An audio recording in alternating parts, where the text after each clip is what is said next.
Ọba Alade Akilapa, èmi ni Ajiun, you die today, Alade. Ajiun the Fearless. In the heart of southern Nigeria, nestled between thick, towering forests and vast rivers, stood the kingdom of Keshinro. Keshinro was known for its sprawling Iroko trees that stood as tall as mountains, their ancient branches reaching towards the sky.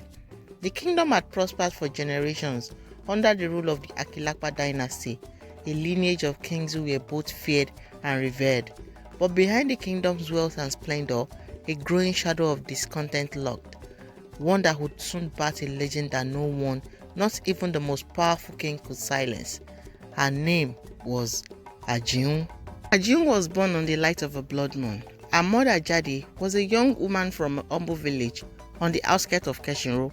Her father, Oba Alade Akilapa, was unaware of her birth, as Ajiun was conceived in a fleeting moment of passion that left Jadi banished from the palace. Forbidden from revealing her lineage, Jadi raised Ajiun in secrecy, telling her daughter tales of their ancestors, warriors, healers, and queens, who had once ruled great kingdoms.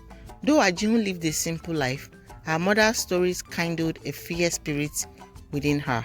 By the time Ajiun was 13, she had grown tall and strong, her dark skin gleaming like polished ebony, her hair thick and coiled like the roots of an ancient tree. There was something regal about her, a presence that caused the village elders to whisper when she passed. She had her father's sharp features and her mother's defiance in her eyes, and though she lived far from the palace, she could not escape her destiny. As Ajiun grew older, she began to question the world around her.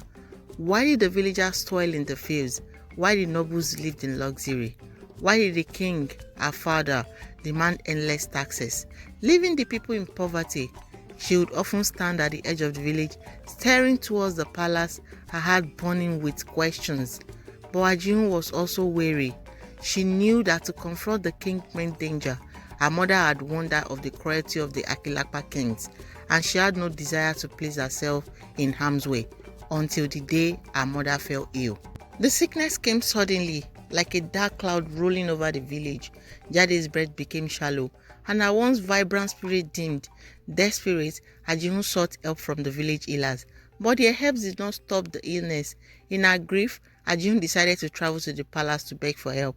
She knew that the royal family had access to medicines and healers that could save her mother. Disguised as a commoner, Ajiun journeyed to the capital city, her heart pounding as she approached the towering gate of the palace. The guards laughed at her when she asked to see the king, mocking her ragged clothes and wide hair. But Ajiun was persistent. She begged, she pleaded, until finally a palace healer took pity on her and agreed to visit her mother. But it was too late. Jade died before the healer could arrive. Ajiun wept beside her mother's body, her heart heavy with sorrow and rage. Her mother had died because the king cared more for his wealth than for his people. It was then that Ajiun made a vow. She would bring justice to the land. No longer would people suffer under the tyranny of the Akilapa dynasty. The blood of warriors flowed in her veins, and she would rise to reclaim her birthrights. After Jade's death, Ajiun disappeared into the forest, determined to find a way to overthrow her father's rule. In the depth of the woods, she encountered a secret society, the Okonla, a group of rebels who had been planning to rise against the king for years. The Okonla were made up of farmers, hunters, and warriors who had grown tired of the king's oppression. They lived in the shadows, waiting for the right moment to strike. When Ajiun revealed her true identity as the king's daughter, the Okonla were skeptical. How could the daughter of a tyrant be trusted? But Ajiun proved herself through her courage and leadership. She trained with the warriors, learning how to fight with spears, bows, and daggers.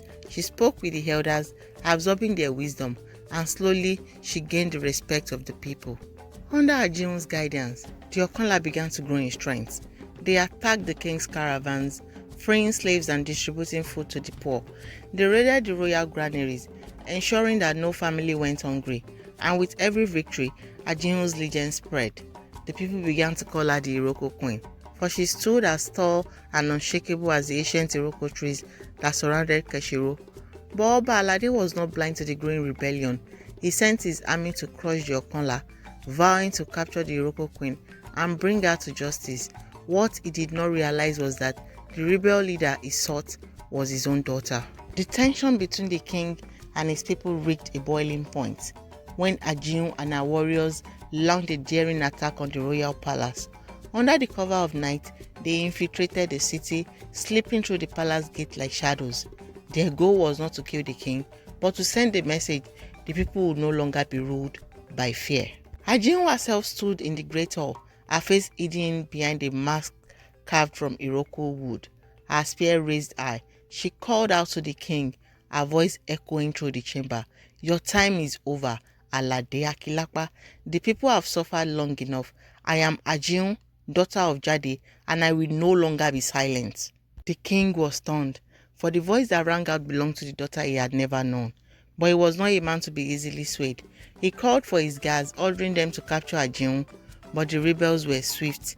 Before the guards could react, Ajiun and her warriors vanished into the night. The attack on the palace marked the beginning of the end for the Akilapa dynasty. The people, inspired by Ajiun's bravery, rose up in rebellion. Villages across the kingdom joined the Okonla, and soon the king's forces were outnumbered. The final battle for Keshiro took place beneath the towering Iroko trees. Ajiun stood at the front of her army, her spear gleaming in the sunlight, her heart steady with resolve. Across the battlefield, Oba Alade stood with his royal guards, determined to crush the rebellion once and for all. The battle was fierce and bloody. Ajiun fought with the strength of her ancestors, her every strike echoing with the power of the Iroko. Her warriors followed her lead, pushing back the king's forces with relentless determination. In the midst of the chaos, Ajiun came face to face with her father. For a moment, time seemed to stop as they stared at each other. The Oba's eyes were filled with anger and confusion, but Ajiun's gaze was steady. She had come too far to turn back now. With a swift motion, Ajiun disarmed the king and spear at his throat. "This is for my mother," she whispered, and with a final thrust, she ended his reign. With the king's death, the people of Keshinro were finally free. Ajiun was crowned the Iroko queen, not by birthright, but by the will of the people. Under her rule, the kingdom flourished. The Iroko trees, once a symbol of the king's wealth, became a symbol of unity and strength.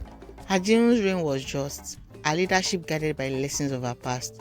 She never forgot the suffering of her mother, nor the struggles of her people, and though her path had been one of rebellion, she ruled with compassion and wisdom, ensuring that the voices of the people were heard. The legend of the Iroko Queen lived on for generations, a story of courage, justice, and the indomitable spirit of a woman who dared to rise against tyranny.